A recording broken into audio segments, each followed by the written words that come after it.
Bonjour les élèves, ici Vincent. Aujourd'hui, on va regarder comment trouver la règle d'une fonction polynomiale de degré 2 sous la forme factorisée.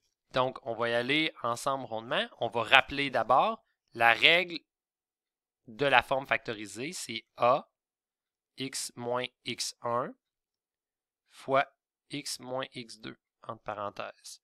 On se rappelle que dans les différentes formes, le a est toujours le même.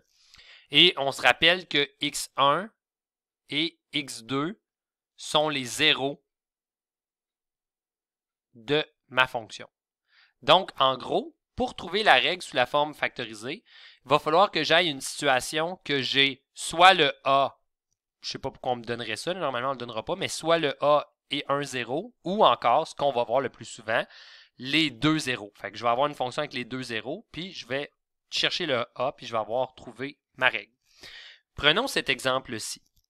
On a ici le point 2, 0, 8, 0, 4, moins 4. Comme je dis toujours aux élèves, ce qui est important, avant tout, c'est d'avoir la capacité de faire un petit croquis, pas à l'échelle, mais juste un petit croquis pour voir qu'est-ce qui se passe avec les points qu'on m'a donnés, puis à quoi va ressembler un peu ma fonction.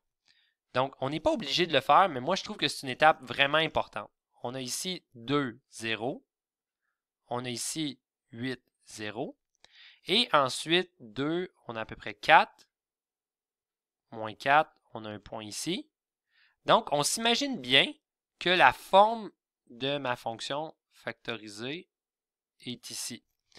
Donc, on voit que mon a devrait être quoi? Il devrait être positif parce que mon point 4 moins 4 suggère que la fonction doit monter quand elle va toucher les zéros. Puis en faisant mon petit croquis, je vois aussi que j'ai mes deux zéros, si je ne l'avais pas vu en regardant simplement les points. Puis ce que ça me dit, ça, c'est, ben, let's go, on va aller chercher la forme factorisée. Donc, c'est assez simple de trouver la forme factorisée, en fait. C'est une des formes les plus simples. 8, 0.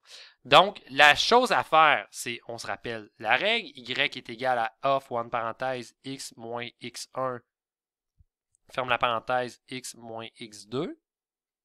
Et là, dans ce cas-ci, j'ai 2 et 8 qui sont mes x1, x2. L'ordre n'a absolument aucune importance.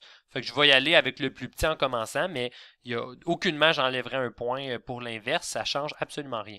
Fait qu'ici, je vais marquer x moins 2 fois x moins 8. Et là, il me reste à trouver mon a. Donc, comme dans à peu près n'importe quelle autre fonction qu'on cherche un paramètre et qu'on a un point qui va nous aider, on va rentrer le point, dans ce cas-ci, 4 moins 4 dans notre fonction.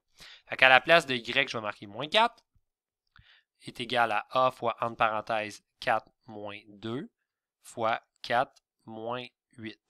Ce que je vais trouver, c'est moins 4 est égal à 4. En fait, 4 moins 2, ça me donne moins 2. Donc, A fois moins... désolé, 4 moins 2, ça donne 2. 4 moins 2 égale 2. 4 moins 8 égale moins 4, comme ça.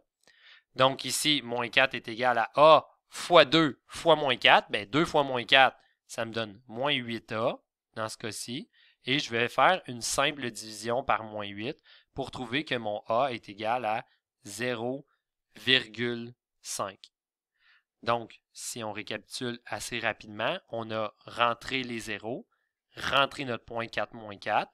Ensuite, on a tout simplement fait, dans ce cas-ci, 2 fois moins 4, moins 8, et on divise. C'est vraiment de l'algèbre très de base. Puis on va retrouver notre A qui va être, les moins s'annulent, 0,5. Et si on revient à l'idée de départ, on savait que notre fonction allait aller vers le haut. Donc, on avait un A positif, j'arrive à 0,5, mais c'est une façon de valider la réponse. L'autre façon, ce serait de rentrer nos points qu'on a là-dedans et vérifier que ça, effectivement, que ça fonctionne bien. Donc, notre règle serait Y est égal à 0,5 fois X moins 2 fois X moins 8, soit mes deux zéros. Et, zoom, j'ai trouvé ma règle. C'est pas plus compliqué que ça. Salut!